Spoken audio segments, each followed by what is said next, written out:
Assalamualaikum warahmatullahi wabarakatuh. Berjumpa lagi dengan Mimin. Oke, kita lanjutkan saja ceritanya.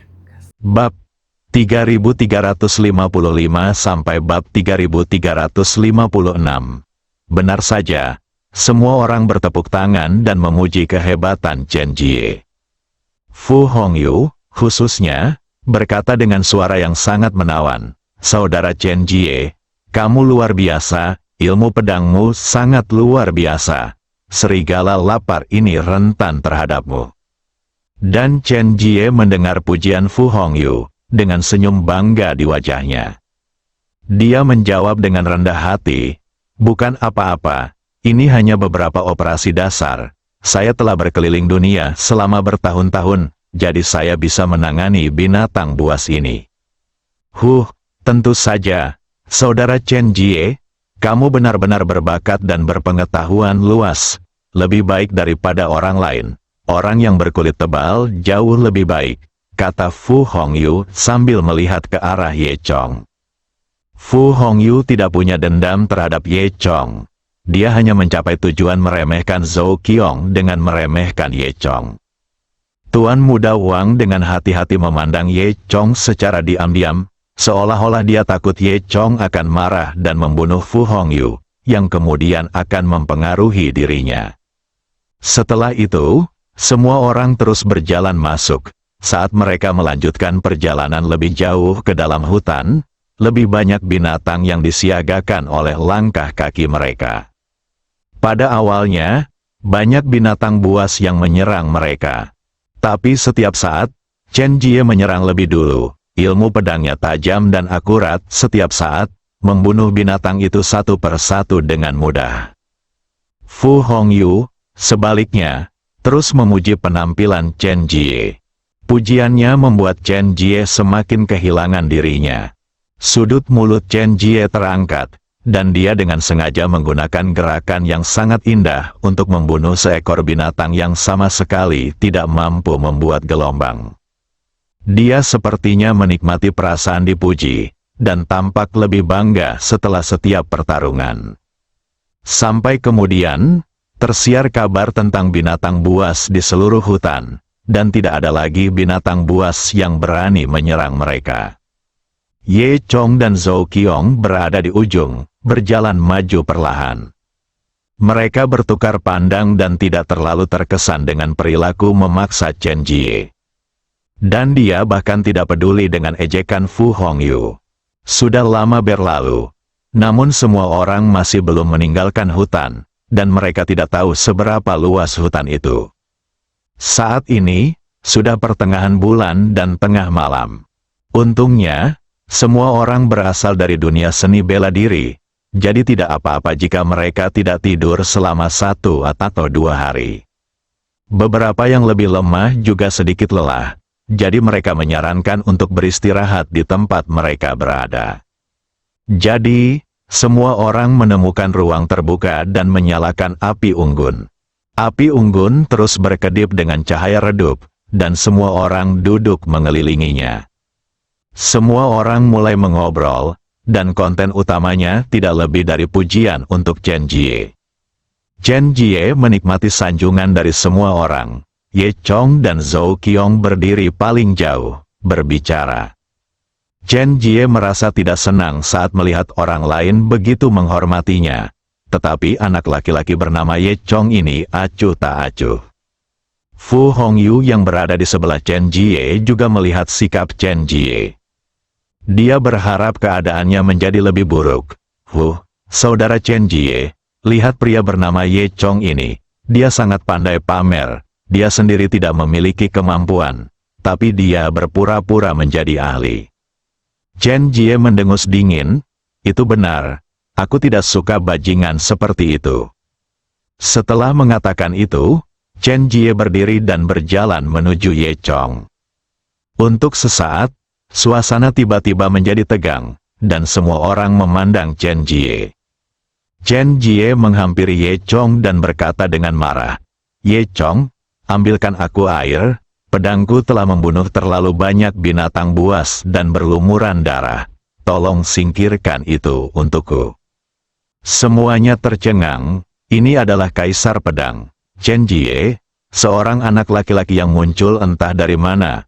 Sebenarnya meminta Kaisar Pedang untuk mengambilkan air dan menyikat pedangnya untuknya.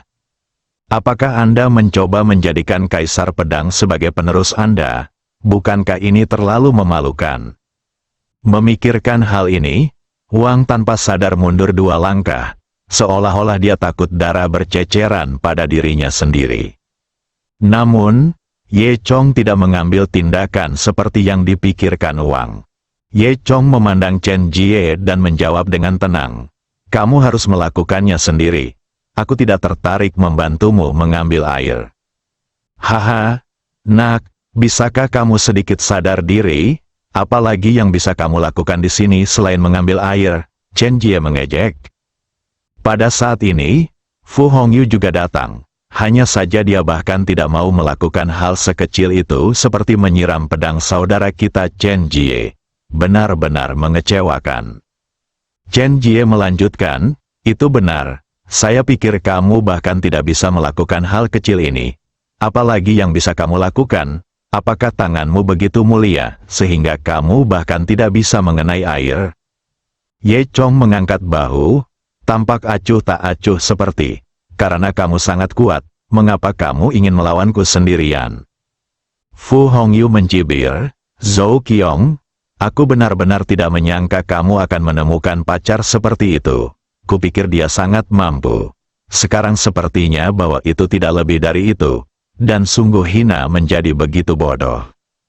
Zhou Qiong berkata dengan dingin, kamu tidak perlu khawatir tentang hal itu. Chen Jie mencibir, nak, jika aku bersikeras membiarkanmu bertarung, di mana airnya? Dia berkata sambil menatap Ye Chong dengan dingin. Sepertinya dia ingin menggunakan kekuatannya sendiri untuk memaksa Ye Chong menundukkan kepalanya. Menghadapi ancaman Ye Chong hanya tersenyum dan menjawab dengan ringan, Chen Jie, apakah menurutmu sedikit kekuatan cukup untuk menjadi hebat? Kekuasaan bukan untuk pamer atau memerintah orang lain. Chen Jie mencibir dan menjadi marah karena malu. Tanpa diduga, Ye Chong berani memberi pelajaran pada dirinya sendiri. Wah, kamu benar-benar tidak tahu berterima kasih.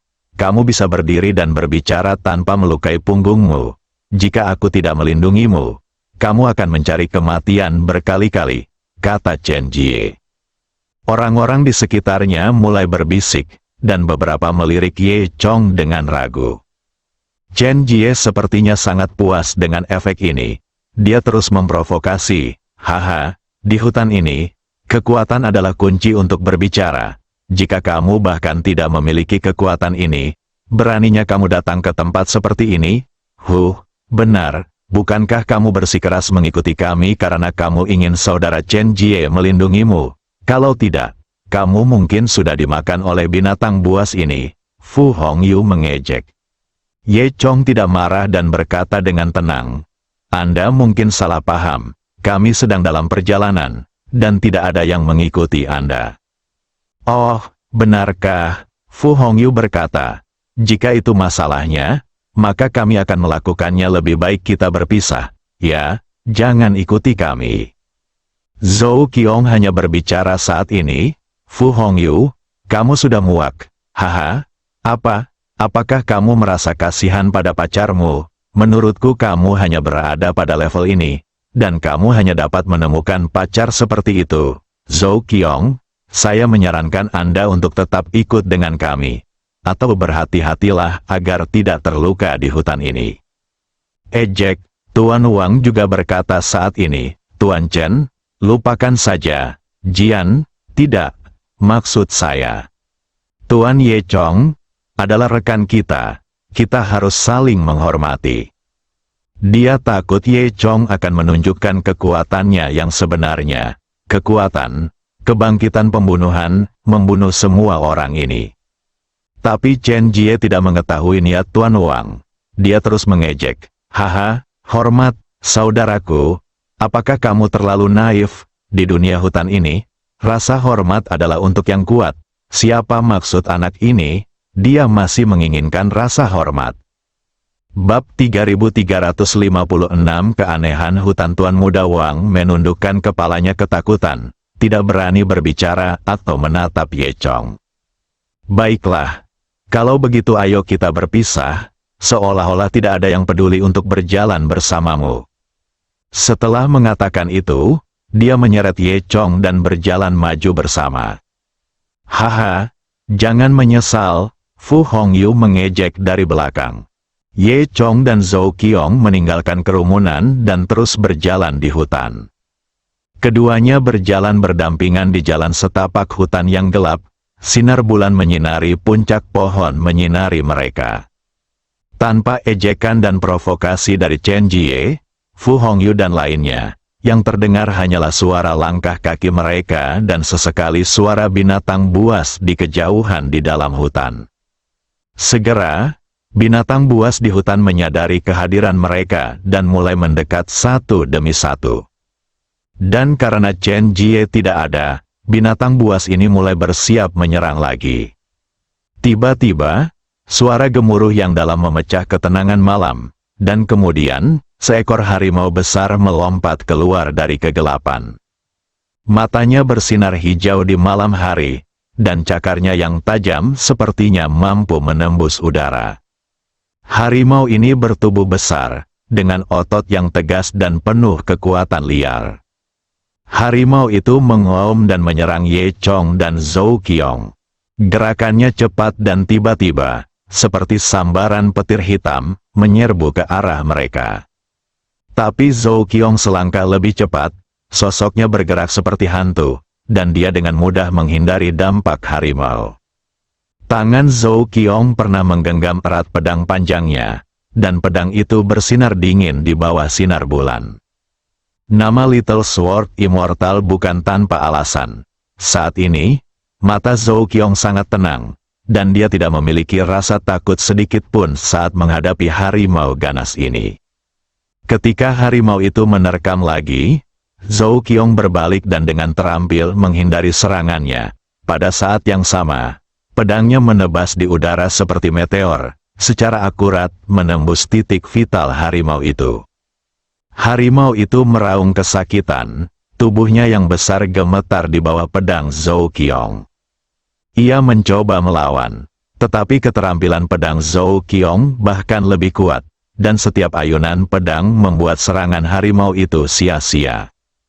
Setelah beberapa putaran, gerakan harimau menjadi semakin lambat. Akhirnya, di bawah pedang Zhou Qiong, harimau itu jatuh ke tanah dan berhenti bergerak. Oke, ini sungguh luar biasa, Ye Chong memuji. Zhou Qiong juga sangat bangga, hampir bisa menyusul Chen Jie. Setelah itu, Zhou Qiong menyarungkan pedangnya. Dia menoleh ke arah Ye Chong dan berkata dengan bangga, "Bagaimana kalau aku bisa melindungimu juga? Kan, jangan khawatir. Mungkin ada lebih banyak bahaya di hutan ini, tapi selama kita bersama, aku bisa melindungimu. Ayo bergerak aktif." Ye Chong tersenyum dan mengangguk. Setelah itu, kedua orang itu terus berjalan ke depan, dan hutan kembali sunyi. Hanya tubuh harimau yang tergeletak di sana dengan tenang. Binatang buas lain di hutan juga menyadari bahwa kedua manusia ini tidak mudah untuk diganggu, dan bahkan harimau pun dibunuh.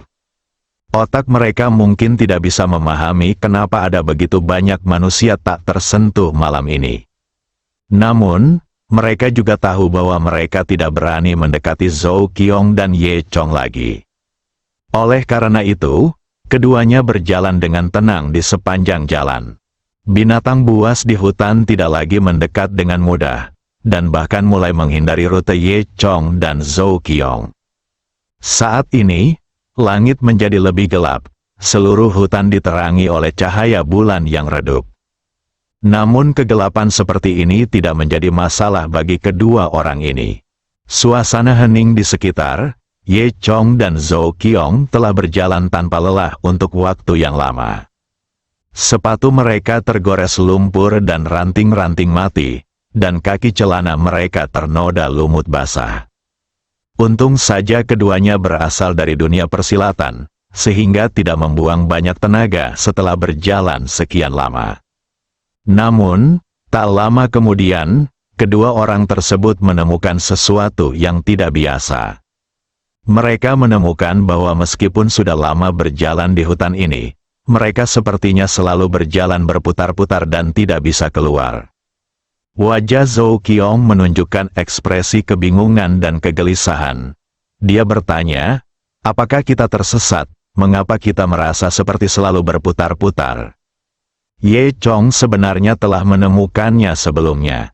Ia menemukan bahwa pepohonan di sekitarnya tampak tumbuh dalam bentuk yang sama, dengan cabang-cabang yang meliuk-liuk dan dedaunan lebat yang hampir semuanya tampak sama. Setiap kali dia berbelok, Ye Chong mengira dia akan melihat pemandangan baru.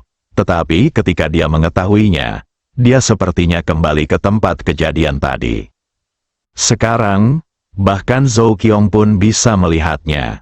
Memang ada sesuatu yang salah. Di sini, apa yang terjadi? Wajah Zhou Qiong menjadi pucat. Ye Chong mengamati sekeliling dengan cermat dan tetap tenang. Jangan khawatir, masalahnya tidak besar. Dia mengatakan ini hanya untuk menghibur Zhou Qiong. Faktanya, Ye Chong tidak mengetahui apa masalahnya. Ye Chong mengerutkan kening dan melihat sekeliling, mencoba mencari petunjuk. Tiba-tiba, semburan kabut hitam datang dari dalam hutan, begitu cepat hingga tidak ada yang sempat bereaksi. Dengan mata yang cepat dan tangan yang cepat, Ye Chong menarik Zhou Qiong ke dalam pelukannya, dan keduanya berpelukan. Detik berikutnya, kabut hitam melewati mereka, membawa serta angin dingin yang suram. Zhou Qiong sangat ketakutan hingga seluruh tubuhnya gemetar dan memeluk Ye Chong dengan erat. Jika dia terkena kabut hitam tadi, Zhou Qiong akan terluka parah. Lalu, apa itu? Zhou Qiong bertanya dengan gugup. Ye Chong tidak menjawab. Dia berpikir keras. Apa ini? Lembut, elastis, dan wanginya enak. Ya, apa yang kupikirkan Ye Chong dalam hati. Segera setelah itu, Ye Chong menemukan bahwa dia sedang memeluk Zhou Qiong dengan erat, wajah lamanya memerah, dan dia melepaskan Zhou Qiong. Zhou Qiong juga bereaksi, wajahnya menjadi semerah apel, kepalanya menunduk, tampak malu. Kamu baik-baik saja? Ye Chong bertanya. Tidak apa-apa. Zhou Qiong menundukkan kepalanya. Tapi hatinya cukup bahagia. Ye Chong menoleh dan menatap ke arah hilangnya kabut hitam, dan tiba-tiba memikirkan sesuatu di benaknya. Ada sesuatu yang aneh di hutan ini. Ye Chong berkata, kita mungkin telah memasuki formasi.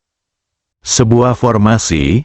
Zhou Qiong mengangkat kepalanya, matanya penuh keraguan. Apakah kamu mengatakan bahwa seseorang sengaja memasang jebakan? Aku tidak tahu apakah itu jebakan, tapi pasti sangat berbahaya.